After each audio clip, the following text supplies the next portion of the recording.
The building called the world's most famous arena, the site for Game 2.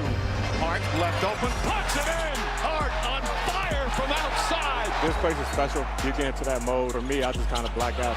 Everything going down tonight for Josh Hart. 9 consecutive playoff wins for the Knicks.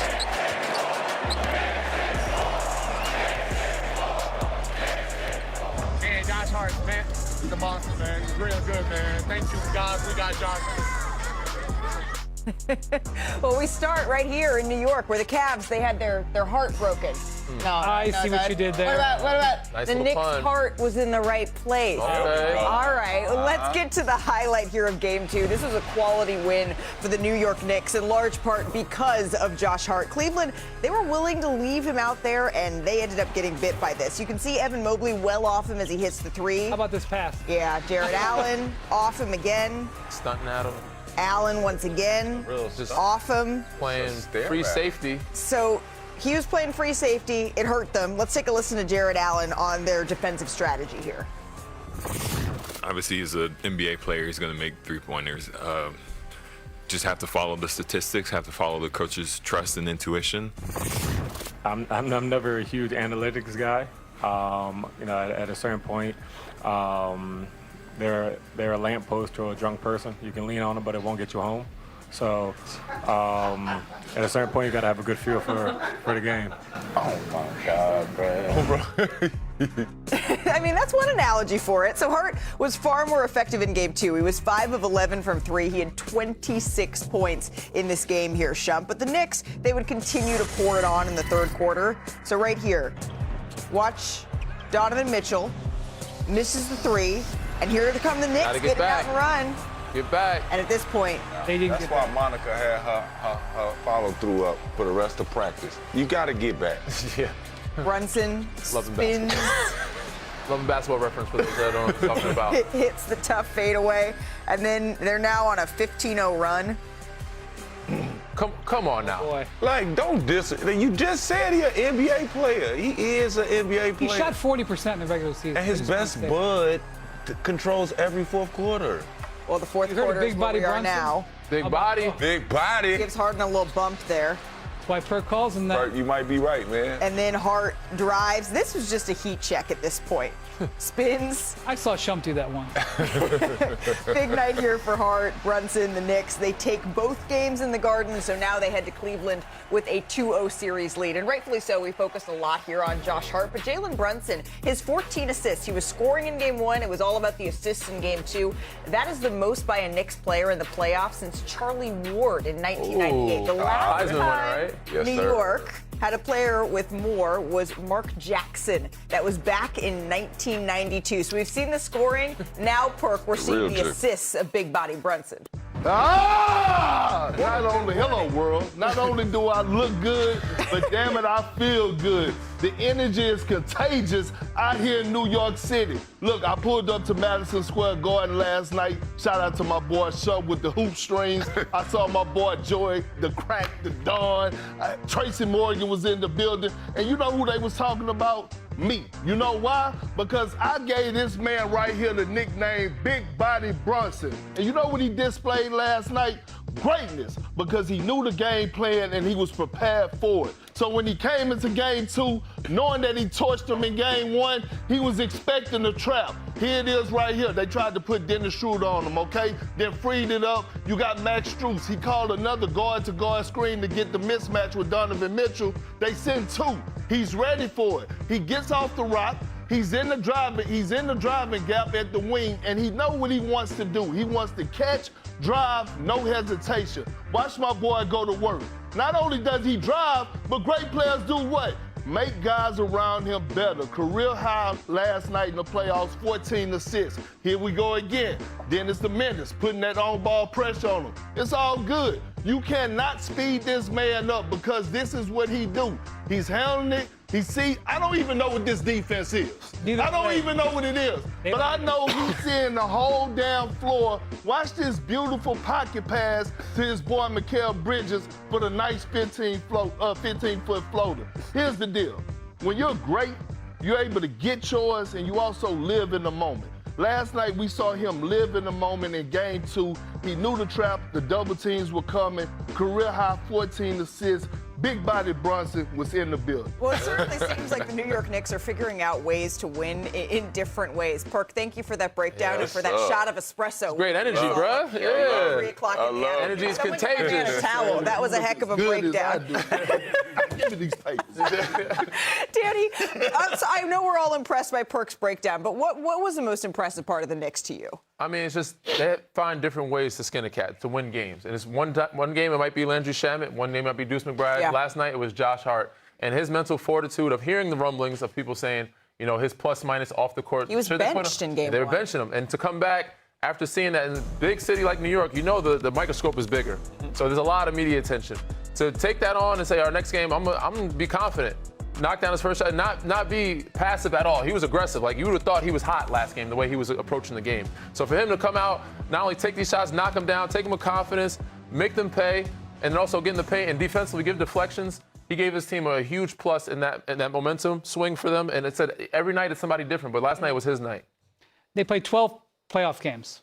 They won 10 of them. 2 they lost by 1 point. They came down to the last possession of the game. They easily could have won those games. We've seen Brunson have double-digit assist games. We've seen Towns had double-digit assist games. We've seen OG Anunoby lead him in scoring. We've seen Mikal Bridges lead him in scoring. We've seen Landry Shamet have a big game off the bench. We've seen Miles McBride have a big game off the bench. Deuce. We've seen Mitchell Robinson have impactful games. Yeah. Look at all the ways this team can get you. Look at all the ways they're stacking up victories. Right. It's extremely impressive. Yeah, I think the biggest thing is them finally seeing the game plan. We talk about adjustments. You've been in the playoffs. You know what happens. Let's go to the footage, man. Let's run the footage of me being picked on. I've been picked on before. I've been picked on. We had to play against Chicago. They picked on me. They said we're gonna leave him wide open and we're gonna see Kenny Mon beat us. And when you have a game like that, you can't take it as disrespect. You take it as a platform. Hey, y'all gonna put the light on me? We gonna shine the light on me? Oh, I get to get off? Yeah. And that's where it comes out. That's where a player gets to finally show his worth. Yeah. I think a lot of times within a system, within whatever happens all year, you start to feel like, hey, this guy can't do that or this guy can't. Sometimes it's just not required by the team. Real talk. But when that was a closeout game in Shump's hometown. It's one of his favorite games. Yeah, that's what I'm saying. Right? But I just for their team to say, hey, they're picking on you and we got you. We're gonna get you the ball. Yeah. We're gonna wait on you and we're gonna cheer for you. The way the building was going crazy for him scoring finally, because at first he was hesitating a little bit. It was just a little bit, but when he finally started rolling, how the team got behind him, if you saw his bench before he was even hoisting these threes up, they was already jumping up ready for it to go in. But if you're the Cleveland Cavaliers, I'm not sure that you look at that game and say, you know what, I'm upset with our defensive plan on Josh Hart. Well, look, here's the thing. This is what Kenny Atkinson said after the game. And he said it kind of after game 1. He said, we like the process. He's very process-oriented And here. what he's basically saying is a process is more important than results. Follow the process and it'll all be okay over the course of a 7-game series. I agree with that in principle, but coming off game 1 where they didn't look so good, following the process in game 2, it's just a hard sell. I'm not saying it's wrong. I'm just saying it's a hard sell. Right, but the Cavaliers, they scored, what, 109 points in that game? Or the Knicks did, rather? Yeah. If the Knicks score 109 points, the Cavaliers, I don't know that you're looking around and saying that that's not a beatable, a winnable recipe. You're correct in principle, again. But I'm saying after the way game 1 went, it's a hard thing to sell. Sure. I mean... Wait, Perk should have given me a look over across the table. I just want to know. Y'all got something to say before I chime in? What? No, About who? Because I don't want to hear any more Kenny Atkinson quotes. I actually want him to show me that he could coach on this big stage. Well. I'm dead serious when I say that. Because right now, what I'm seeing from his team is a team that's satisfied and cool with just making it to the conference finals. No. If a message is being sent in the locker room from your leader, you're coming out with a sense of urgency. And also, you understanding the game plan. By the way, we talk about how, Donovan Mitchell and James Harden, they played pretty damn good offensively. You know who else played good? Evan Mobley in the first half. And so when you think about Evan Mobley in the first half, he was dominating. I thought he was supposed to be one of their franchise guys. We go to the second half. You know how many points Evan Mobley had? The same amount as me. You know how many field goal attempts? forgot to do You know that. how many field goal attempts did he have? The same amount as me. That was the And this is not on Evan Mobley. This is on Kenny Atkinson. This is on Donovan Mitchell. And this is on James Harden.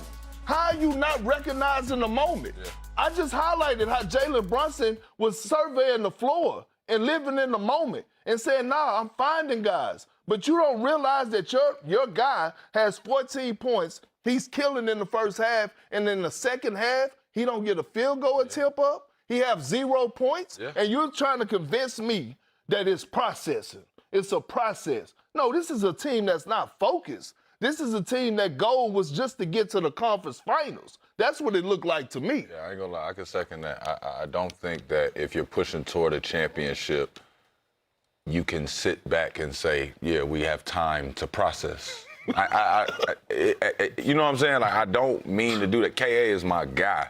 It's just I don't understand that within. There has to be a, hey, it's right now. Like, especially when you blew I don't one. think that's all Kenny's fault, too. This looks like a team that's also fatigued. Like, they look tired. I understand you don't want to hear the tired No, we thing. definitely can't We don't do want to that. hear it, but Donovan don't look explosive as much anymore. And sometimes it's mental fatigue. You go There two has been 7-game series, conversation it about his wears health, on yeah. people. So Wait a they look minute, worn wait out. Wait a minute. Donovan Mitchell. Now, yeah, I know. The getting tired stuff. All right, we gonna go now. All right, Donovan Mitchell is Spider Mitchell. That's his nickname, correct? Yeah. We all seen Spider-Man. Yeah. Y'all seen Spider-Man. Yeah, I know. Spider-Man get his ass whooped. He be hurt too. His mask come off too. But you still gotta catch the bus. You gotta catch it. The train. And you can't let it fall. You gotta bring the trains together. Bring it together. Well, But if that's your nickname and that's your celebration, give me that.